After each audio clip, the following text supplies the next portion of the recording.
We just celebrated a U.S. holiday, Thanksgiving. What emotions, what feelings did you truly have? Were you able to truly be present and focus on what counts? Family, friends, and relationships? Or were your emotions driven by a less than positive situation, a less than stellar job, less than great pay, less than positive work environment? The list can go on and on. Subscribe today and listen to what happens when your emotions drive your decisions. And as this is a career growth show, we'll give you several tools and tips to help you make positive progress in your job and career field too. I was an engineer and in 2008 lost my job due to the economic collapse. Jobs were scarce. I didn't know where to turn to get help updating my resume. Online services and coaches charge hundreds, even thousands of dollars. I took matters into my own hands and learned how to craft interview-winning resumes. Shortly later, I landed a job with a Fortune 500 company. I have helped many achieve similar success. Now I share my tips to create interview-winning resumes, interviewing excellence, and high-performance growth strategies on my podcast, Career Growth Made Easy.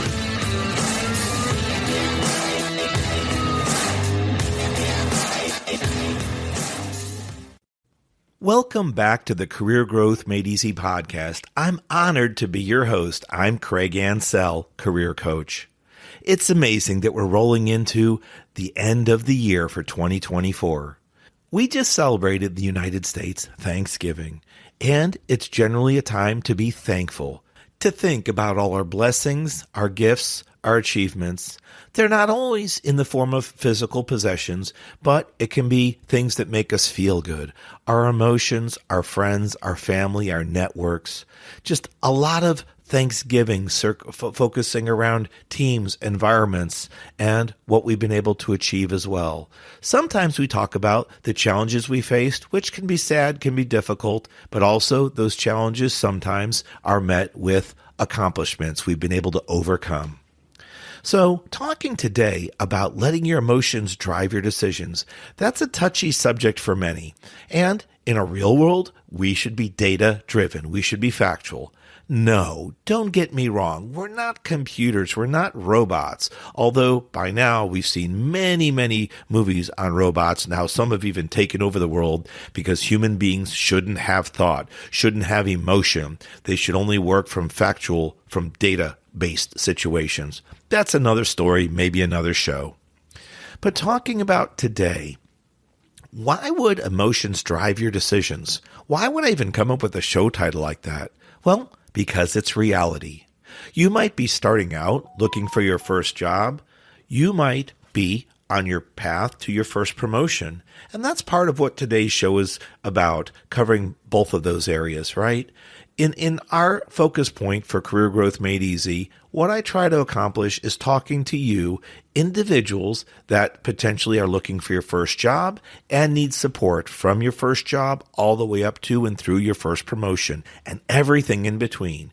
We cover first resumes, resume updates, interviews. Sometimes we talk about negotiating skills, and then once you're in the role, talking about how to improve, how to grow, hence Career Growth Made Easy. I want to make it as easy as possible for you to succeed and grow in your job, and as you gain more experience in your career field. So one of the warning signs I would like to share with you, and it comes from my, unfortunately, 30 plus years of experience, okay? It comes from being driven by emotion, responding, reacting with emotion. So that is definitely something we all, me especially, need to work on. But for you, can you remember the last time you got emotionally upset? You got superheated, a hot head, you responded, maybe pounding your fist on the table, yelling out, squeezing your fists, cringing, your voice, your neck, just twisting, tensing up. Those are emotions. We're responding, reacting to situations. Was it something you saw? Did it happen at work? Was it something said to you, done to you? Was it an email you received or a text? maybe a response from a colleague that you weren't expecting. Instead of getting an answer back to one of your questions in the form of an email or a text response or maybe some type of, interoffice team chat or team memo, you got back emotionally hurting words. You got back attacking words. Look, I don't think that's professional at all. No, it's not. But they can come with some undercover because we expected this and didn't receive it. You did not follow the procedure, and this is disappointing. Okay, maybe I didn't follow the procedure in your mind, in your thoughts, in your words. Okay, the fact it's disappointing, that could be true on a human-based level, but if I didn't follow the procedure, if I didn't follow the process, tell me and then explain why. Show me where I had a mistake or a misgiving. So I think throughout our lives, we can be touched by our emotions. And in fact, that goes back to the caveman days. So we learned through psychology and psychological training. There are two key instincts that cavemen dealt with many, many, many moons ago. And no, I wasn't alive then, okay? I'm not that old. At least I don't think I am. It was this. When cavemen were out and cavewomen were out and they were trying to survive and thrive, those are their two main functions, right? To exist and thrive, live in their environment as best they can. They really needed just, basic necessities, food and shelter.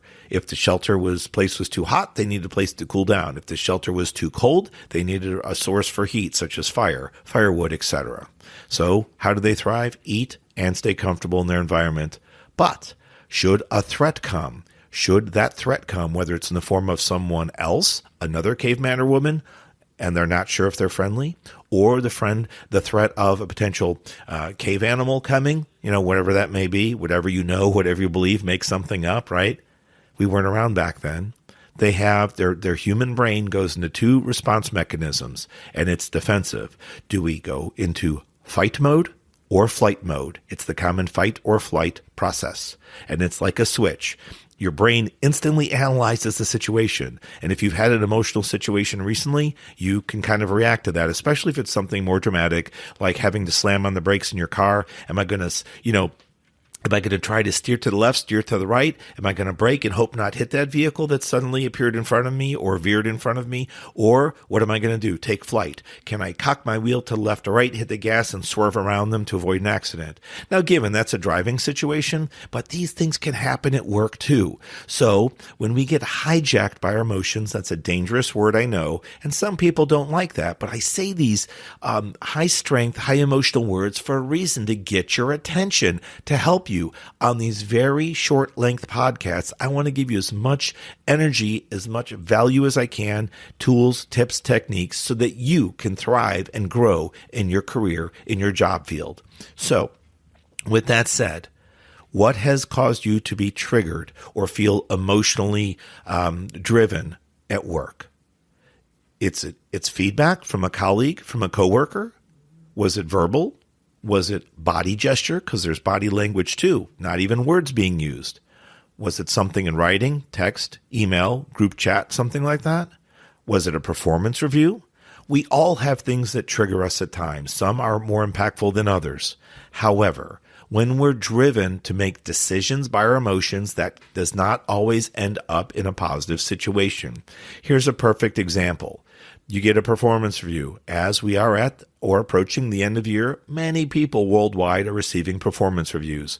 Hopefully it's a time that you can be told what accomplishments your company, your management, your human resources has seen that you've contributed to. And maybe there's a few areas of improvement that you could work on. Also, you might be considered for a performance review for compensation in the sense of merit. Craig, we see that you've achieved the following things. There were a few areas that you need improvement on, and you're working on those, and they're A, B, and C. And we would like to give you a merit increase. We deserve we believe you've earned this based on the following. And it could be a percentage-based merit increase, a pay increase on your salary for that reason. If you're hourly, you could receive a higher pay raise than others because you've been seen as a performer. On the other hand, if you're being driven emotionally during this time. It may not be for the right reasons. It could be that you go into this performance, oh man, things are costing more. There's a lot more cost of living, a lot of stuff going on out there. It's harder to fill my tank of gas. It's harder to, pay the power bill at my house. It's harder to get food and groceries in the fridge. I can't wait to get a really high pay raise. I did so much this year. And then you get that surprise. Dun, dun, dun. You get a negative performance review. Now, if you've listened to me for quite some time, I will tell you this, and if it hurts your feelings, I'm sorry. This is what you typically have earned. You earn pay raises. You earn grades in school. You don't get, you're not given. Now, before I get some hate mail and some negative feedback from you and others out there, I'll say this. I am making an assumption, which is a dangerous word. Outside of grades in school, regardless if you're in middle school, high school, college, advanced, postgraduate, it doesn't matter. Regardless of where you are, we're assuming that teachers are fair and accurate in following the grading they should.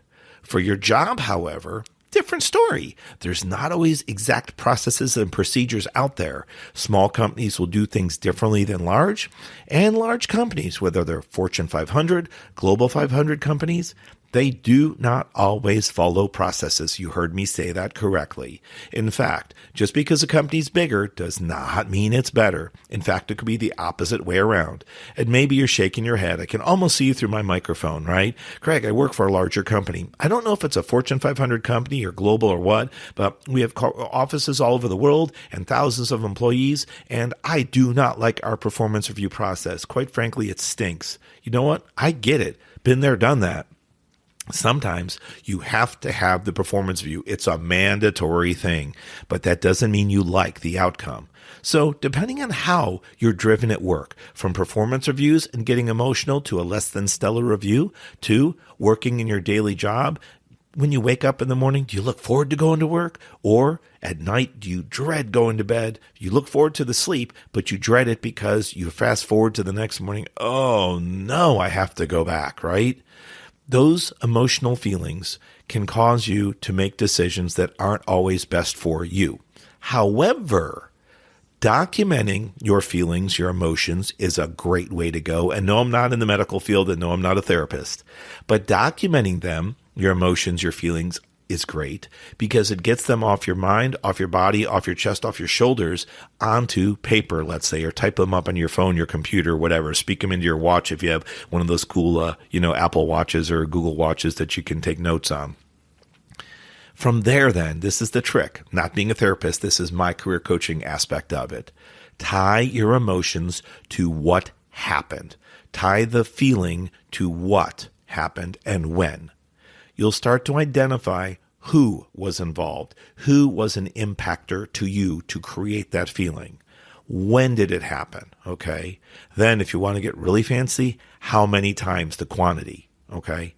You will start to identify through feelings why, who, what, when, where. You get it, right? The detective things out there that they look through. If you watch police shows and FBI and stuff like that, where they try to find information out about people and discover crimes and mysteries, who, what, when, where, why.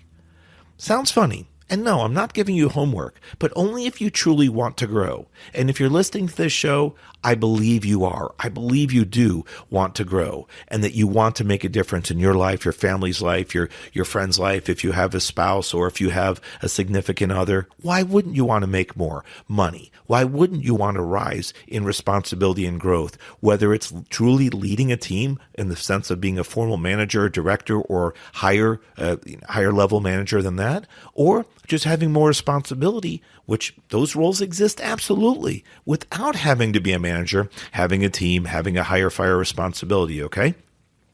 With all that said, tie those emotions to data-based, factual-based things, then determine what is within your control and what isn't. If it's related to a single individual causing you trouble, causing you concern, try to talk to that person if you're comfortable, if you're capable, if your company allows it, it's the right environment. If not, think of other ways that you can approach this, talking to someone trusted in your network, your resource group, to see how they would approach it.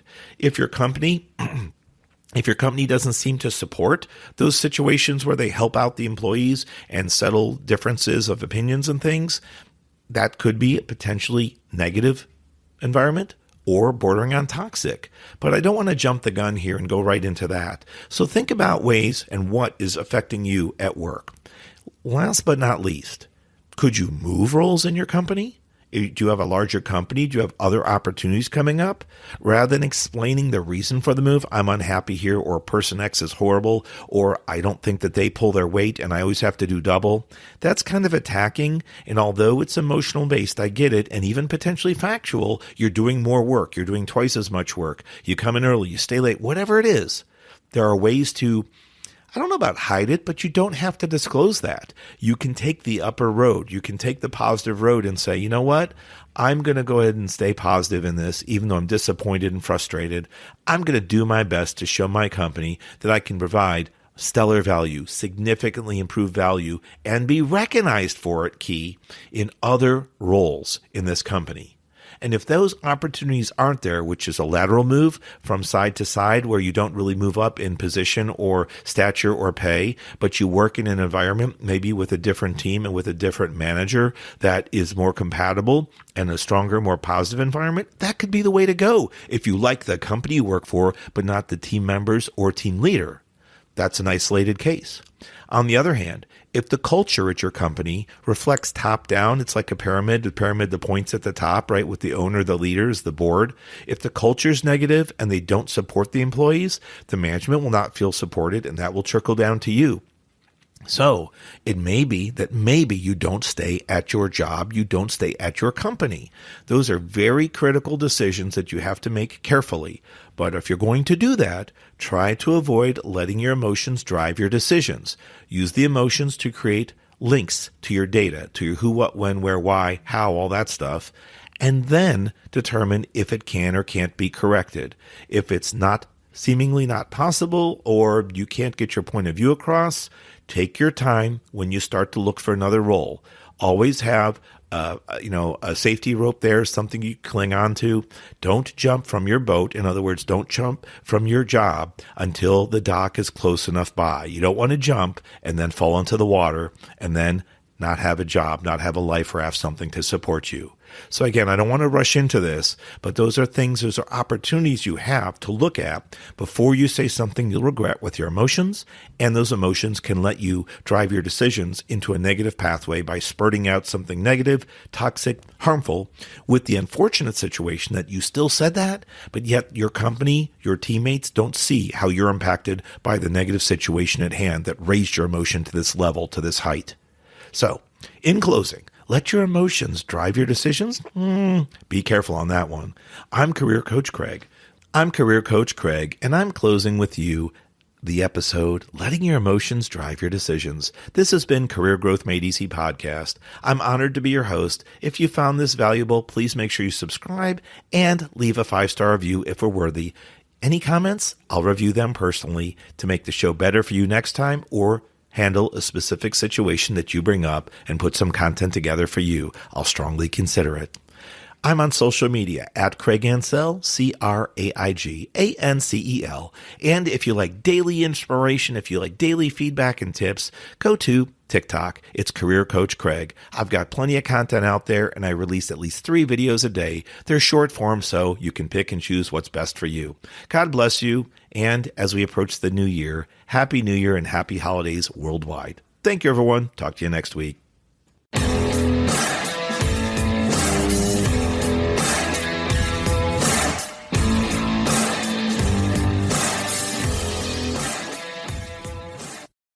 Thanks for watching. If you've enjoyed this episode, be sure to subscribe to our channel.